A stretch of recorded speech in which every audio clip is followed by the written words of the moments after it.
The bell finished ringing, letting the class know to prepare for what would be an exciting lesson. Alex stood before the group and clapped his hands together. "Okay, class.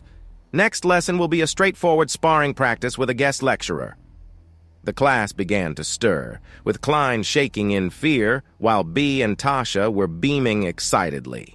With the remainder of the class seemingly unsure of how to react to the idea, they will be fighting someone arranged by their teacher. I expect you guys to be properly geared up as if you are facing a deadly encounter. Be assured if you don't, you will learn from the experience in a way you would hope not to. So go to your dorm rooms and bring anything you need to fight. There are no restrictions. You got something you can't use because it might kill. Bring it. As he finished his explanation, Alex strode towards the doorway before pausing.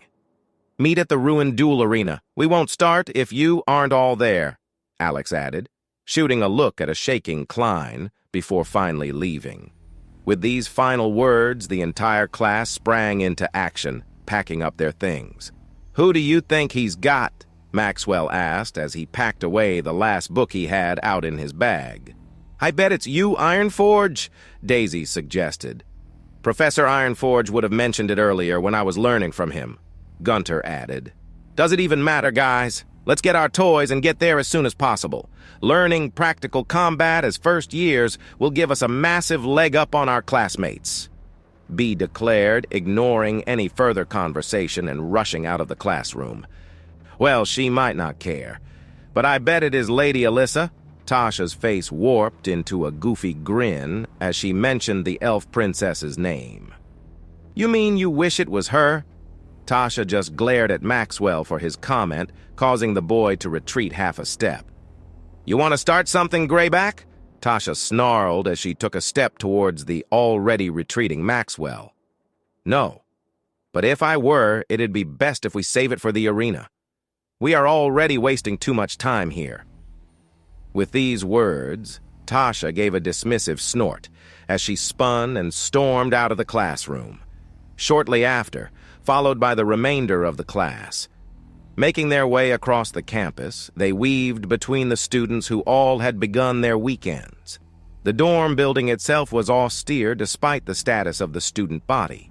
From what Daisy knew, its design was based on an old prison, with a central area where each branch held the dorm rooms that the dorm mother could easily observe.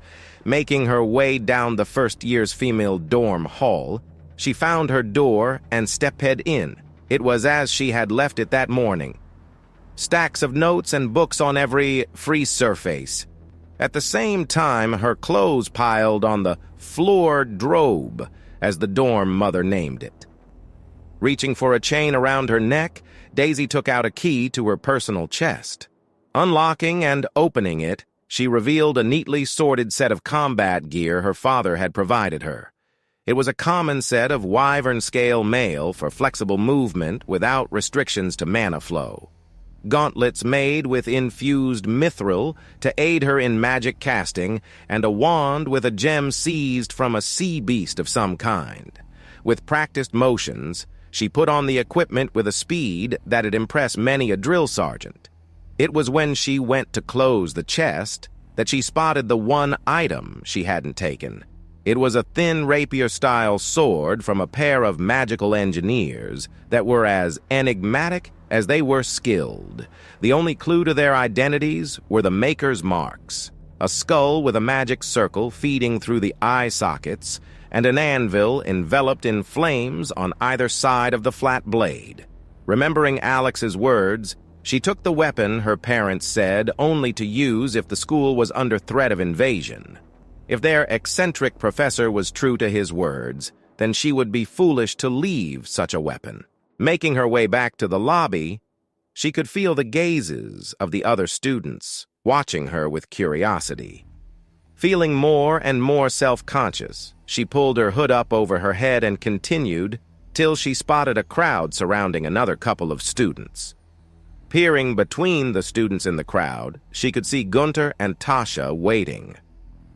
"Hey, guys," Daisy said, waving a single hand towards them. It seems you have exceptional equipment, Chief, Gunter beamed. Indeed. It shall be something even Lady Alyssa shall praise when we see her, Tasha added with an approving nod of her own. The crowd began to part, making way for Daisy, who could already feel her cheeks begin to redden. It was now she could see the gear the other two were wearing. Tasha appeared to be in lacquered leather armor, and on her back was a bow with a quiver of arrows hanging from her waist. Next to her was Gunter, who stood out more than the two girls. He was in full plate mail and was carrying a hammer that Daisy had no doubt probably weighed as much as she did. "Glad to see you brought your best gear," Maxwell said from the other side of the crowd, who once again parted for him. Maxwell himself was wearing what appeared to be form-shifting armor, favored by those that can transform their bodies. There, clutched tightly in his right hand, was a quivering Klein, who was in silk robes with a leather chest piece over the top. "Why are you manhandling Klein?" Daisy asked, raising a brow. "Professor Alex said it himself." "We won't be able to start unless we are all at the ruined arena." Daisy nodded in response to this reply. It made sense. What she didn't expect was the stir that occurred amongst the students surrounding them. "We all set to go?" Bee asked, having weaved her way between the legs of the surrounding students. Looking down at Bee, she was in her usual clothing she wore to the tavern the week prior, with only a couple of rings on her fingers that weren't there last time. "Yes, let's go," Daisy nodded as they began to make their way out of the dorm. What caught their attention, though, was they were being trailed by a throng of students who had overheard their conversations. "Oi, why are you following?" Bee shouted, turning to face the crowd. "We were curious why you are all geared for battle. Then you mentioned the failure of a professor and the ruined arena, and our curiosity grew." A boy in the crowd answered. "Failed professor?" Daisy repeated, growing annoyed with herself. "Yes, he is only good for wiping noses. He couldn't even teach a class of failures. He got them all to quit with a good grade," the boy replied, his tone growing more mocking. "Well, bugger off," Bee snapped. "Make us. We are free to do what we want as it is weekend time, and the ruined arena isn't off limits," the boy who had answered declared. "Very well, but we can't guarantee your safety in this combat training lesson," Gunter declared, maneuvering himself between Bee and the crowd following them. "Like some first years could do anything to us," another student scoffed. Realizing it was a lost battle, the group gave up and continued down the pathways to the old ruined arena. It was said that they held combat training here until about a century ago, when the previous Dark Lord Apophis was a student here and destroyed the place. Nowadays, it was only used for target practice and maybe a few illicit meetups between students. Walking through the ground floor entrance, they entered the main arena and found an unmoving figure face down on the ground. "Lumus Rex," Daisy chanted, summoning an orb of floating magical light and sending it out to illuminate the whole arena. To their shock, they realized it was Alex. The group rushed over to help him, but slowed down halfway there. "Is this a trick?" Maxwell asked as he focused his gaze even more on Alex's unmoving form. "It does seem like something he would do," Bee nodded. "So that's the mighty Professor Alex? Gotta say he lives up to his reputation that my big bro told me about," the student from the following crowd shouted, as the crowd made their way into the stands to what they assumed would be a farce of a display. "Well, we can cast a physical check status then," Gunter suggested. "Hold on, Chief, I got you." Holding out his hands, Gunter closed his eyes to focus. "Animus, Coulter, Vario, Huygen, Manastas." With the spell chanted, a glowing plate appeared in front of Gunter. Indecipherable to anyone else not permitted by the caster, Gunter seemed to be reading. Before anyone could ask what it said, Gunter rushed over to Alex. "Wake up, sir," Gunter begged as he gently slapped Alex's face. Approaching close behind him, the class were shocked at how pale Alex appeared. "What's wrong, Gunter?" Maxwell demanded. Severe blood loss. His three-word answer made the class's stomachs drop. But he looked fine during the lesson, Daisy said. Maybe it was a shimmer illusion, Klein offered. As they fussed over Alex, an indescribable, terrifying presence overwhelmed the entire class. They each could only somewhat identify the sensation as pressure. Much like Alex was helping them build up a resistance to it. But this one drilled malice directly into their hearts. Turning to the source of this growing terror, the group saw a thin figure walking in through the main entrance. Coming into the view of the light hovering over the arena, they could see she was an elf. Her features were so beautiful to each class member that time seemed to stand still. The elf muttered something they couldn't quite make out as they were focused. "Oh my gods! It is Lady Alyssa! I told you, Gunter!" Tasha squealed as she slapped Gunter on the chest. Rising from her crouched position, Tasha rushed towards who had been identified as Alyssa. The moment she reached a step away from diving directly into Alyssa in a hug tackle, Tasha vanished. Shocked and terrified, the class couldn't comprehend what had happened. It was only when they heard the crack of rubble that they found where Tasha had vanished too. She hadn't been teleported away, but was hit with such force she may as well have. Because there, with her arm twisted at an ungodly angle, was Tasha. "I asked, what have you done to my fiancé?" Alyssa was now radiating enough bloodlust the students in the stands began fainting. Please wait.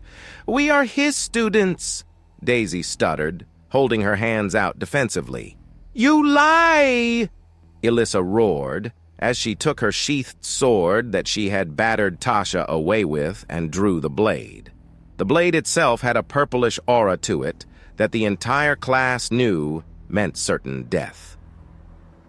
A deafening silence descended on the arena as Alyssa glared at the class, who desperately tried to persuade the irate elf that she was mistaken. The only sound that made it into the ears of each student was their own racing heartbeat. It was then a resounding thud, followed by another proceeding down the entrance behind Alyssa. Emerging from the entrance was a towering figure in full plate armor. Its eyes glowed a brilliant viridian. Raising its left hand over its right shoulder, it gave a heavy backhand to Alyssa, who didn't even move an inch with the strike that sent a shockwave around the arena. "Calm yet?" a deep baritone voice asked from within the armor. "Yes, but they hurt my dearest Alex." Alyssa turned to face the armored figure, no longer radiating her murderous aura. "You were told he would show them the backlash of an Imperial seal. It is why you are here, as he would not be able to engage in combat personally," the figure explained before exhaling a deep sigh. "Alyssa, I wonder if you can retain information sometimes?" If I may, ma'am. Our friend here casts scanning magic, and he is suffering from blood loss. We have only just arrived ourselves and were offering aid," Maxwell explained, stepping forwards to place himself between the class and Alyssa. Daisy noticed Maxwell's hands were visibly shaking with terror, and it was only not noticeable because he hid them in his pockets. "See now, apologize. You are here to help them, not kill them," the figure admonished. Understanding her mistake, Alyssa bowed her head to the class. "You kids all right?" the figure asked. "We are, sir, but Tasha over there was hurt before you arrived," Bee answered, gesturing towards the unconscious figure still embedded in a wall. "Gods damn it, Alyssa, they are kids! Alex is going to be angry when he wakes up!" The figure roared as it stopped towards Tasha and yanked her from the wall. "Sorry, sir, but who are you?" Daisy asked, as she saw a green glow encompass Tasha's body. "Professor Ironforge. I'm a good friend of that idiot over there." The figure gestured to Alyssa. "And best friends with that idiot there." Yu gestured towards Alex. "He asked me to come here and do any healing that would be needed. He can attest to my skill in keeping you alive when your organs are shredded." "It is an honor, as always, sir," Gunter said, bowing his head to Yu, who only responded with a gruff snort. "All right, this one's sorted. Next, my favorite idiot," Yu said, stomping towards Alex. "But I'm not hurt, Yu," Alyssa said with a tilt of her head. "I know it's why I said my favorite idiot," Yu answered, kneeling over Alex and beginning to heal him. A few minutes passed before Alex twitched and regained consciousness. "Huh?" Alex looked up, bleary-eyed. "You okay?" Yu asked. "Yeah, I was just resting my eyes. Are the kids here yet?" "Yes, one has already been knocked out by your missus." These words woke Alex up faster than any in the class imagined was possible. He seemed to vanish, only to reappear in front of Alyssa. "Is it true you hit one of my students without permission?" Alex's glare made Alyssa, who seemed to have been oblivious, now began to panic. It was a mistake, honey." Alyssa's eyes searched for support, but she found none. "You know this will require punishment, right?" Alyssa just lowered her head in shame and gave a weak nod. "No cuddles for a week or till the student you hurt fully forgives you." Spinning back to face the class, Alex gave a comforting smile. "Sorry, kids. Guess I overestimated my resilience. Regardless, I am going to teach you a few tricks. Then you will practice them while Alyssa tries to beat the crap out of you." "What will we be learning, sir?" Maxwell asked as he raised his hand that was no longer shaking. "Shielding magic and movement magic." "But those are simple spells," Daisy observed. "Miss Daisy, you should know by now I don't use simple spells the way a normal mage does. I may give the impression of ultimate power, but from your files, 3 of you are capable of higher spells than I am." The class was all visibly shocked at this admission. "I am so capable of high-tier combat because I am unconventional. I use spells in ways even their creators never imagined. I don't win by being a hammer. I win by being a scalpel. So are you kids ready?" The class all nodded, the only exception being Tasha, who was still unconscious and propped up by the stairs up to the stands.